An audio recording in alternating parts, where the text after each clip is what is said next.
এ আবার কি, পুরো আগুন ধোয়া বেরোচ্ছে কেন? হ্যাঁ, একদম সদ্য নামিয়ে ভিডিওটা করেছি। চলো চলো, এই রান্নাটার রেসিপিটা দেখো। কালো জিরে, নর্মাল জিরে আর সর্ষে কাঁচা লঙ্কা শিলে বেটে রেখেছি। তারপর ডালের বড়ি কটা সর্ষের তেলে ভেজে রাখার পর রাগ বাটাগুলো নুন হলুদ মাখিয়ে ভেজে তুলে রাখা হয়েছে। তারপর সেই তেলের মধ্যেই পাঁচফোড়ন দিয়ে এর মধ্যে বড় করে কাটা বেগুন আর আলুগুলো একটু ভাজা ভাজা করে নেব।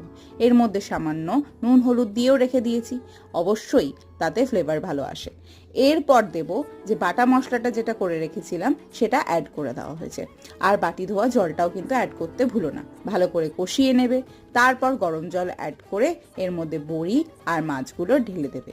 ঢাকনা দিয়ে 15 থেকে 20 মিনিট ঢাকনা দেবে।